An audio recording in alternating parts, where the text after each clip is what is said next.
Good evening. आज हमारी AP GP की थर्ड क्लास है। 2 क्लास हमने कर ली हैं, अपलोड भी कर दी हैं। अगर आपने उनको नहीं देखा तो पहले आप उनको जाके देखिए, जहाँ पे मैंने आपको बिल्कुल स्टार्टिंग से एपी से स्टार्ट किया, कॉन्सेप्ट समझाया और फिर हमने कुछ क्वेश्चन उठाए।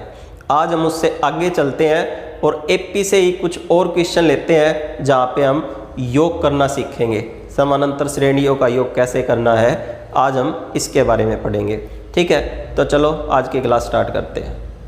तो देखिए, आज का हमारा फर्स्ट क्वेश्चन है 2 + 5 + 8 + 11 और आगे डैश डैश डैश +29 का योग निकालना हमको क्या होगा। देखिए, योग निकालने के लिए हमारा फॉर्मूला क्या काम करता है, n/2 × a + l। देखिए, आपके पास a भी है, आपके पास अंतिम पद l भी है, लेकिन n नहीं है आपके पास। तो सबसे पहले आपको क्या निकालना पड़ेगा, n, और n निकालने के लिए हम ये फॉर्मूला यूज़ करते हैं। तो देखिए, हम क्या करेंगे, पहले n निकाल लेंगे। n कैसे निकलता है हमको पता है, a × n-1। n हमको निकालना है तो n को ऐसे ही पुट कर देंगे, मल्टीप्लाई बाई d करेंगे तो d कितना है यहाँ पे आपका 3, क्योंकि 2 से 5, 5 से 8, तो 3 का गैप चला हुआ है, = l। l कितना है 29।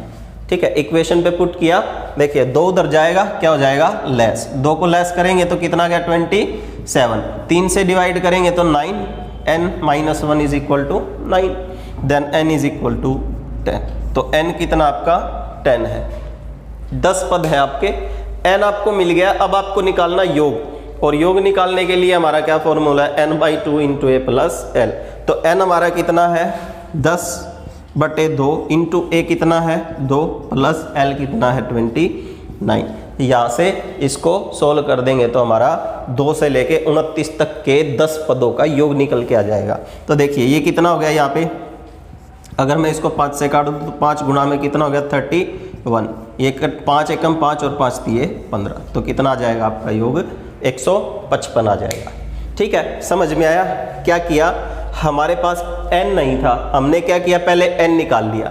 n कैसे निकलता है, अगर हम इस फॉर्मूले पे पुट कर देंगे तो आपका क्या निकल के आ जाएगा, n। a हमारा होता है प्रथम पद, n हमको निकालना कितने पद है, ये हमारा क्या है n है, और d हमारा डिफरेंस होता है। ठीक है, l हमारा क्या है 29, जो अंतिम पद होता है। अंतिम पद पे कौन सी संख्या आएगी, 10वें पद पे 29 आएगी, तो हमारा ये क्या आपका l है। तो यहाँ पे अगर हम फॉर्मूले पे पुट कर देंगे तो आपका यहाँ से n आ जाएगा निकल के, फिर n को यहाँ पे पुट कर दिया तो हमारा क्या निकल के आ गया, योग। समझ में आया।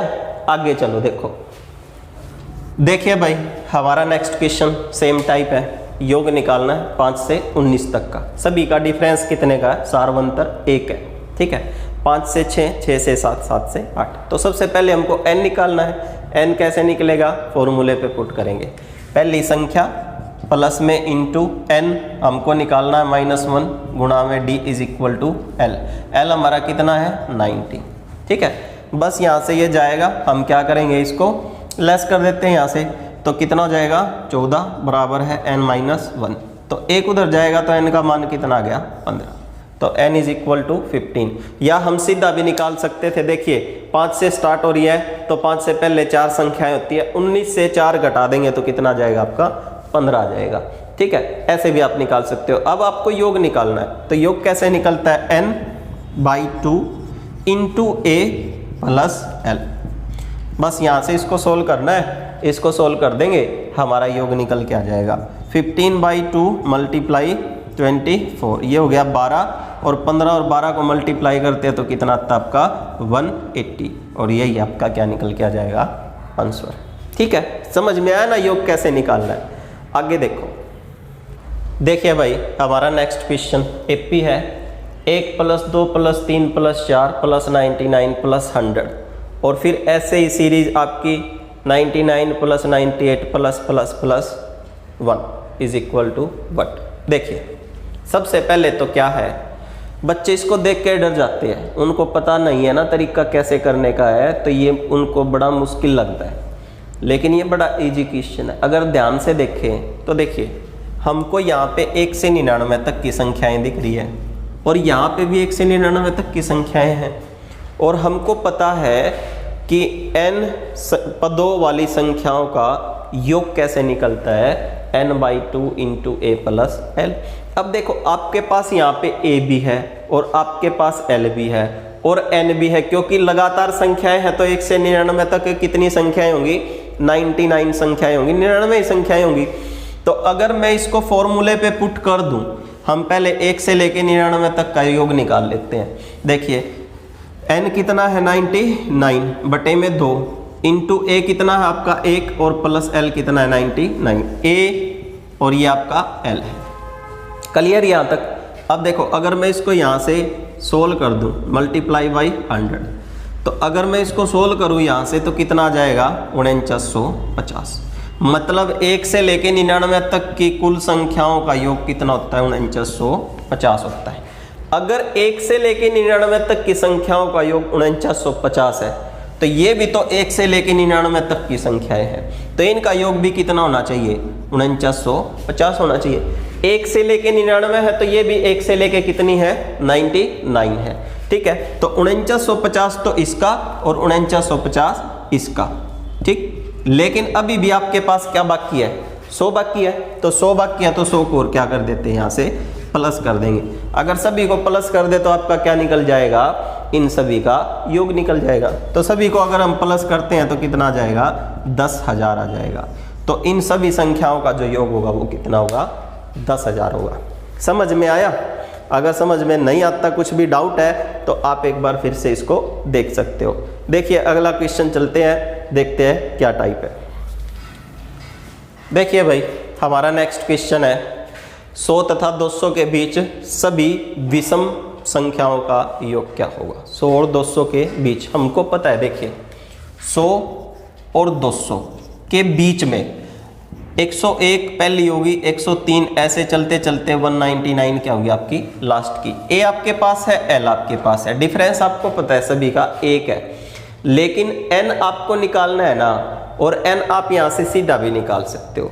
100 और 200 के बीच में 100 संख्याएं होती हैं और हमको पता है कि अगर 100 संख्याएं हैं तो उनमें 50 सम होंगी और 50 क्या होंगी विषम होंगी, क्योंकि जितनी भी संख्याएं होती हैं उनमें आधी सम होती है आधी विषम होती है।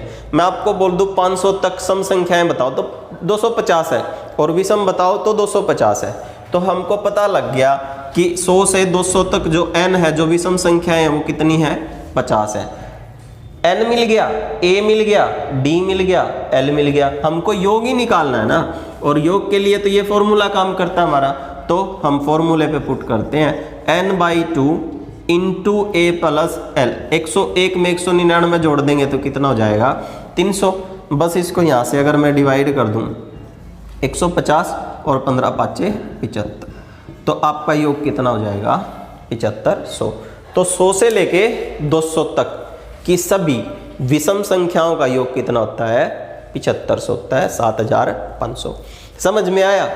कोई डाउट? अगर आपका कोई भी डाउट रहता है तो आप एक बार फिर से देख सकते हो, कमेंट करके पूछ सकते हो। देखो अगला क्वेश्चन, देखिए भाई नेक्स्ट क्वेश्चन 1089 पृष्ठों वाली एक पुस्तक में विषम संख्याओं वाले पृष्ठों की संख्या ज्ञात कीजिए। क्या है विषम संख्याओं वाले पृष्ठ? देखिए टोटल पुस्तक में 1089 पृष्ठ है या पेज है। अब उनमें विषम संख्याओं वाले हमको निकालने हैं, तो 1 3 5 7 इस तरह से चलते जाएंगे, लास्ट में कितना आएगा 1089, क्योंकि ये भी क्या है एक विषम संख्या है। ठीक है, आपको n निकालना है, कितने पेज होंगे n। तो देखिए n कैसे निकलता है, n निकालने के लिए हमको पता है a प्लस में इंटू n हमको निकालना है -1 मल्टीप्लाई d। देखिए डिफरेंस सभी का क्या रहेगा 2 का इज इक्वल टू l 1089। ठीक है, बस यहाँ से इसको सोल्व करना है। हम इसको उधर लेके जाएंगे, एक लेस हो जाएगा, कितना होगा 1088। अगर 2 से मैं इसको काट दूँ 544 इज इक्वल टू n-1। एक उधर जाएगा तो n का मान कितना आ गया 545। तो n कितना आपका 545, या विषम पृष्ठों की संख्या कितनी है 545 है। समझ में आया? क्लियर? आगे देखो, देखिए भाई हमारा नेक्स्ट क्वेश्चन है प्रथम 20 n विषम प्राकृतिक संख्याओं का योग क्या होगा। प्रथम 20, प्रथम n, देखो प्रथम 20, तो ये जो 20 दिया है ये आपका क्या है n है, क्योंकि जब हम इसको ऐसे लिख के देखते हैं 5 प्लस, तो ये 39 तक जाता है और 39 तक आपकी कितनी विषम संख्या होती है, 20 होती है। तो अगर आपको ऐसे लिख के देगा तो ये 39 तक देगा, ठीक है, तो आपको इसका n निकालना पड़ेगा।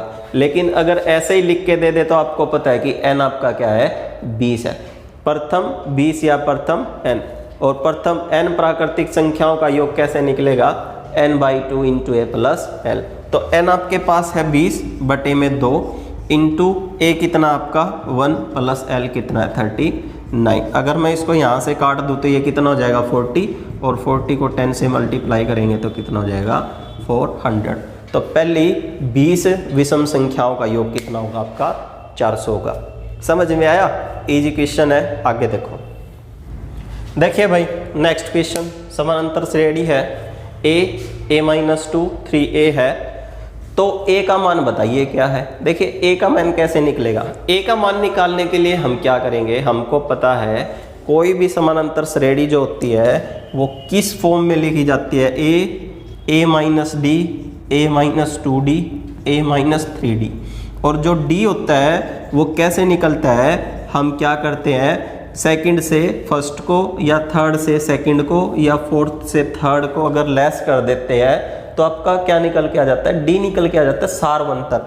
मतलब यहाँ पे जो अंतर होगा डी होगा, वही अंतर इनका है, वही अंतर किसका है, इनका है, ठीक है। तो बस हमको अंतर को अंतर के इक्वल में पुट करना है। मुझे पता है कि अगर मैं a-2 माइनस a करूँगा तब भी d आएगा आपका निकल के, और अगर मैं 3 माइनस a